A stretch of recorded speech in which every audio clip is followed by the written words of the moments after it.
Hey, what's up everyone, Morris here, and today we're going to be going over arm soreness, why it happens, and how you can fix it. And we're going to start the video right now. First thing we're going to go into is going to be your routine and your warm-up. So this is going to be a really important part of this. You have to make sure you're doing something to be able to improve your wrist range of motion, the range of motion within the elbows, the shoulders, getting external rotation, internal rotation, and you do want to be able to stretch before and after. If you need a good warm-up routine, go ahead and click that video up above, and it'll take you to a really good warm-up routine you can do before throwing. And then the next thing is going to be going into the shoulder. So just make sure you do something before you throw to be able to warm up and get everything nice and loose. And then most importantly almost is actually do something when you're cooling down to be able to make sure to cool off the shoulder after it throws and keep all those muscles nice and long. When you're done throwing, a lot of times what ends up happening is all those muscles end up tightening up a lot, and that will end up over a period of time causing a lot of the pain and discomfort within really the elbow, the shoulder, the back, a lot of different areas. So that's going to probably be the most important thing. The next thing we're going to go into is going to be the shoulder, and there's a couple things that end up happening within the shoulder. So you might end up feeling like some tightness in like the back here of the shoulder all the way down through like the triceps, that back line there. And if you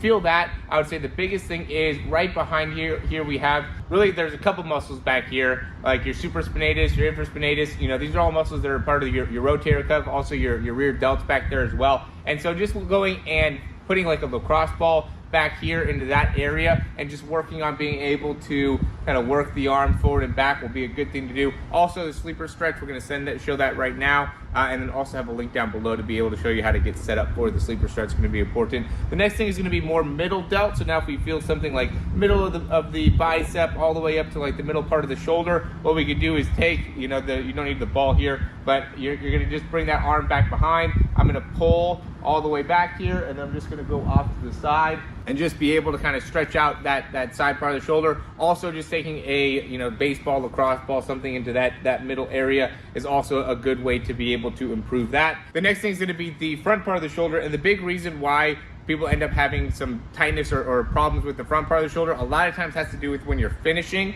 not being able to get that good internal rotation. So doing exercises to make sure to both open up the shoulder, get plenty of external rotation, but then almost more importantly, make sure that you get plenty of internal rotation as you finish. So being able to really turn that pinky all the way over. The next thing is going to be the elbow. If you're feeling tightness within the back of the elbow, typically what's happening is you're not getting good extension as you're finishing the throw. And again, that'll also go into that same type of tightness that ends up going back behind the shoulder here. More importantly, it's going to be getting the back of the shoulder as well as getting the lats. And we're going to give you a couple of lat stretches here to be able to help in stretching that out, to be able to help you in taking some of that pressure off of the elbow, and just being able to do that consistently will end up making a big difference. Also, make sure that you're stretching your wrist plenty when it comes to any type of elbow, back of the elbow, front of the elbow, inside part of the elbow. All that ends up being having a big impact there.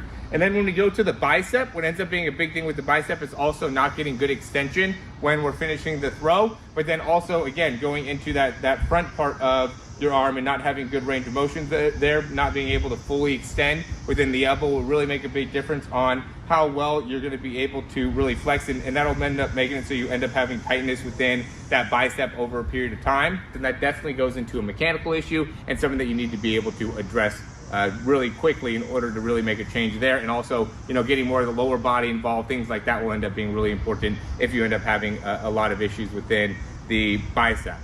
Now for the inside part of the elbow, and there's a few different things you could do for the inside part of the elbow if you're having tightness there. And those were already given to you earlier on in the video, but there ends up being a lot of different mechanical issues that end up impacting the inside part of the elbow. Not using the lower body enough, not being able to grip hip and shoulder disassociation. There's a few different things that end up impacting the elbow, and really the best thing for that is going to be actually heating the elbow, right? Don't ice that area, try to heat it before and after you throw, just to be able to promote a little bit better blood circulation, and that should help into that area. I've never really had much inside elbow pain, but I do know that ends up being a lot of just overusing the arm and not properly warming up and cooling off the area ends up having a big impact there. And then obviously with the mechanics and being able to straighten that out. So just being able to have a little bit better understanding of how your body's working and what is being overutilized ends up being a big thing that will help you in kind of reducing the amount of stress and tightness and stiffness that you'll be feeling within really the shoulder and the elbow.